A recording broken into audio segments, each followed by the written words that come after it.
Apie kietą vandenį šnekėjo Gintaras apie šilmokaičius. Kietas vanduo yra mūsų problema. Nors Lietuva pasižymi to, kad galbūt viena iš šalių, kur yra tikrai geras vanduo, kurio nereikia papildomai valyti, mes jį galim vartoti gyvą, tai yra ištrauktą iš žemio. Ir higieninės normas jisai netgi tuo atveju atitinka. Tai yra stebuklas. Reikia džiaugtis, kad taip yra. Bet situacija, tas, kas yra požeminis vanduo, reiškia, jisai yra du dalykai Lietuvoje. Arba geležingas vanduo, arba kietas vanduo. Kam labai nepasiseka, tai ir geležingas vanduo, ir kietas vanduo. Parodysiu žemėlapius, slapta gavau tokios, tai bus įdomu vėliau pasižiūrėti. Čia turbūt ne vienas matėt, kai atpjovus vamzdį randam tokį grožį, kai skylutė liko karšto vandens sistemoje, kažkokią tai, sunku pavadinti. Matom plastikę, sako, plastikę kalkės nesirenka, rodo praktika kitaip. Vamzdžiai mažučiai, va, špilka šitą grafikę guli, bet įvairiausio rašto nuosėda susidaro. Susidaro alkūnėse, susidaro boileriuose, susidaro vamzdžiuose, įvairiausių formų. Gali būti aplinkoj gražiai nusėdę, gali būti kažkokio tai kampu, čia kaip Dievas duos. Turim vamzdyninius šilmokaičius, reiškia, kurie irgi yra čia po plovimo, čia iki plovimo. Taip, čia pjūvis yra šilmokaičio, reiškia, kaip šilmokai tai yra užkalkėjęs viduj pjūvis. Čia dar viena atpjauta šilmokaičio dalis yra, piragas tiesiog, o ne šilmokaitis. Čia dar turim galbūt koloriferio variantą, kur irgi renkasi kalkės. Problema yra ir pakankamai didelė. Reiškia, ką mes turime? Kai kalcio magnio kationų sumos miligramų ekvivalente litre yra iki ten 1,5, tai skaitosi minkštas vanduo. Reiškia, jisai toks pakankamai fainas, mielas, putoja muilas ir visi kiti smagumai. Minkštas reiškia, jeigu iki 3. Santykinai kietas yra tarp 3-6. Jau čia atsiranda pirmosios rimtesnės problemas. Reiškia, per laiką prisikaups jau vamzdžiuose, tik gal čia kaupsis 30 metų, gal 50, gal 20. Ir kietas jau yra tarp 6-9. Labai kietas, čia kur jau problemas turbūt matosi vos ne po dienos ar 2 arba tinukė, tai jau čia yra tikrai kietas. Bet geriausia yra padaryti cheminį tyrimą ir pasižiūrėti vis dėlto, ką laboratorija parodys. Čia įdomų žemėlapiai, juos šiek tiek gavau keistų būdų, bet iš mokslininkų, reiškia iš vieno diplominio magistrinio darbo. Ta galėsim parodyti ir skaidrės bus galima pasiimti iš mūsų puslapio, tai galite nefotografuoti, paimsit gerosios kokybės. Reiškia, iš vandentiekiečių sužinojau, kad Lietuvoje yra 2 sluoksniai, reiškia kvartero, kuris yra paviršiuje, kuris nėra labai storas, ten keli metrai, iki keliasdešimt, galbūt 10 metrų. Ir reiškia, mes turim lietuvėlę, reiškia, tas, kas ima iš pakankamai arti iš žemės. Tai tų rudų taškų, kur kietas vanduo, yra sąlyginai nedaug. Kur yra be spalvos, toks čia pilkas, tai čia minkštas vanduo. Reiškia, mes turim tik židinius labai nedidelius, kur yra kietas vanduo, o šitoj vietoje čia dabar, čia yra jau kietas vanduo, nes čia nėra to sluoksnio. Jisai iš karto jau tampa prie kvartero sluoksnis. Ir matot, jeigu dar žemiau einam į gylį, reiškia, kuo žemiau, tuo kietesnis vanduo. Ir realiai tiem, kam reikia vandenį pasiimti iš gilesnių vietų, tai mes turime, kad per vidurį Lietuvos ir einant pas broliukus Latvijos, vanduo tikrai yra kietas. Ir šitoje vietoje, kas gyvena, tai jie labai daug turi problemų. Vilnius pakliūna į kažkokią tai sąlyginai tokią kietą vietovę. Bet čia kalbam apie gręžinius, aš gal nepaminėjau, tai yra gręžiniai, kur yra čia tyrimai daryti pagal gręžėjų duomenis pateiktus. Nes kai jie gręžia skylutę žemėje, jie turi atsiskaityti tam Lietuvos geologijos tarnybos takoskyrį, ar čia, kaip čia nežinau pavadinti jį. Reiškia, kiekvieno daromi tyrimai ir įvedami į tokios žemėlapius. Ir tada galima papaišyti, kur kokia situacija. Ir kas įdomiausia, tai yra tuo, kad vienas kaimynas, pavyzdžiui, turintis namą ir pasidaręs gręžinį gali turėti idealų vandenį, o kitas už 30 ar 50 metrų gręžinys ir gali turėti labai kietą vandenį. Vėlgi, kalkių problemos buityje mes gerai matome, tai yra apkalkėję, reiškia, šildymo elementai, ant unistazo renkasi įvairius spalvų nuosėdos, reiškia, jūs matom, čia unitazo turbūt tas kraštas, kur irgi susirinkę ant plytelių, ant čiaupų, kranų ir taip toliau. Šiuo atveju aš noriu jau daug kas girdėjo, turbūt kažkas negirdėjo, tai mes noriu pakalbėti apie būtent elektromagnetinę sistemą nukalkinimo, kuri gali padėti spręsti šitą problemą. Kodėl Absoliuta juo pradėjo prekiauti?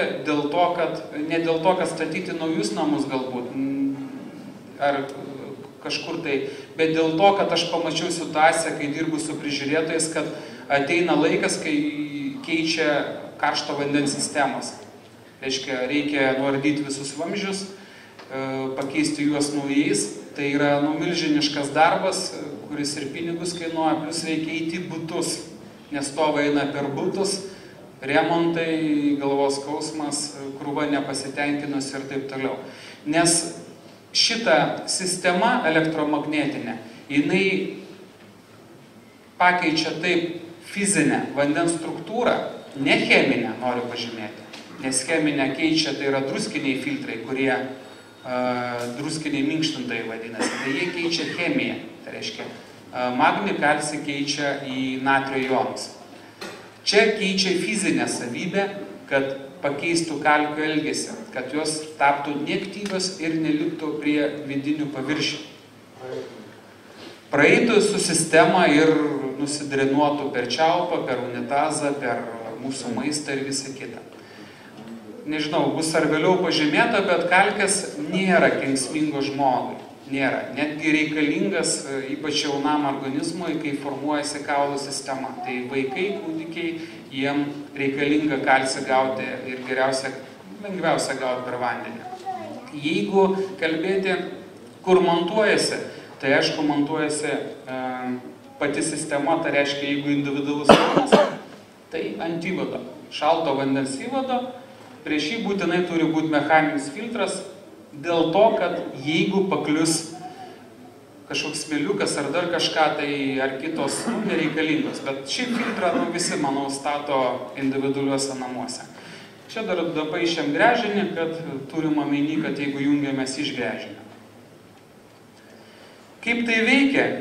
Čia yra padarytas dalinimas, reiškia, matom vidurius, kaip tai atrodo būtent tas aparatas. Reiškia, iš čia ateina vanduo su tom jau kalcio ionais, reiškia, jie tokie yra kaip dulkių pavidalas ore, tarkime, kaip saulėje matom, kai krenta spinduliai, matosi, kad skraidžioja dulkės. Tai grubiai tariant, taip atitikmuo yra vandenį tų kalcio ionų. Ir jie tada keliauja vanduo pats į patį agregatą. Čia yra taip, kad jisai pradeda suktis, reiškia, iš laminarinį jisai verčiamas į turbulentinį, tam, kad praeiti pro magneto frakciją, kad visas vanduo visais sluoksniais gautų vieną tą elektros magnetinį krūvį.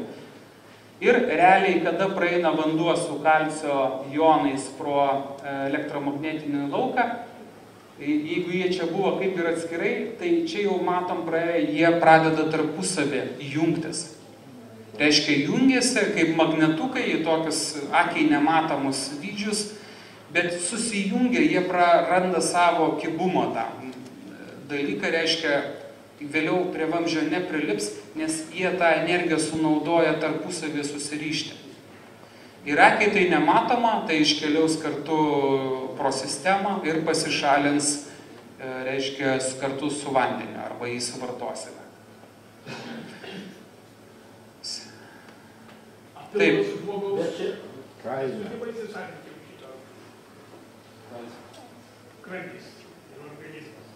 Aš nesu medikas, esmė yra tame, kad 1000 metų mūsų protėviai naudoja vandenį.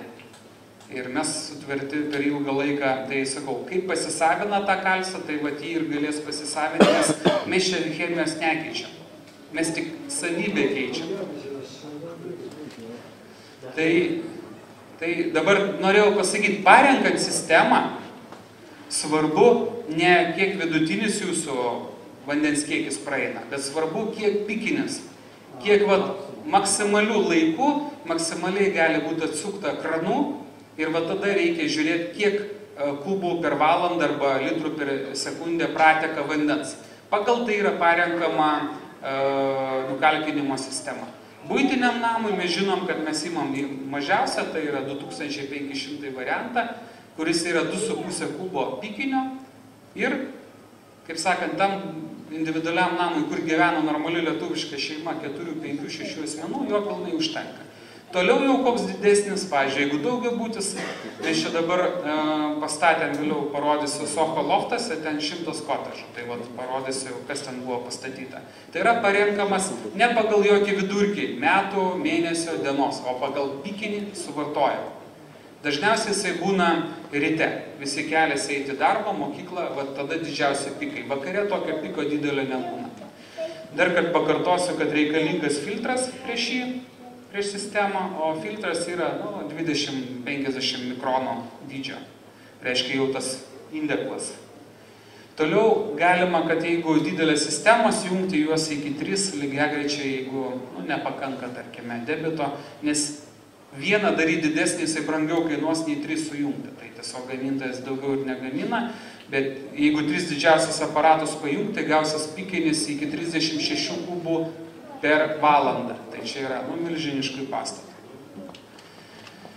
Vėlgi, ką mes norim pažymėti, kad jeigu jau sistema yra užkalkėjusi ir jau yra bloga cirkuliacija, nėra ką daryti, klausimas keisti vamzdžius ar ką, tai antras poveikis yra, pirmas poveikis nukalkinimo sistemos dropsant yra tame, kad neduoda susidaryti naujam sluoksniui, neduoda jam augti, bet antras, kad tą savybę vandens pakeista turi plovimo savybę, tai reiškia, jeigu buvo užsikimšęs vamzdis, po kažkurio tai laiko, ne po minučių, ne po valandų, ne po dienų, bet po mėnesio, po metų jisai pradeda mažėti.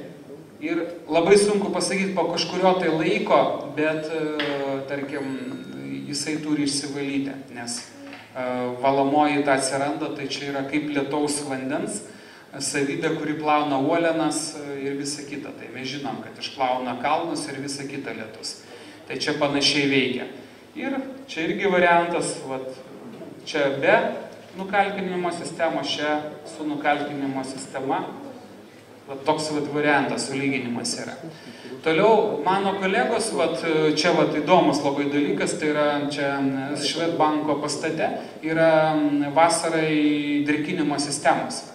Oro ventiliacijai, kad darbuotojai geriau dirbtų, kad jiem galvos neskaudėtų, jie drėkina orą, kad būtų geros darbinės sąlygos. Tai esmė, jie darė bandymą, bet čia nebuvo dropsonas, čia buvo Baueris pastatytas, reiškia skandinavų gamybos.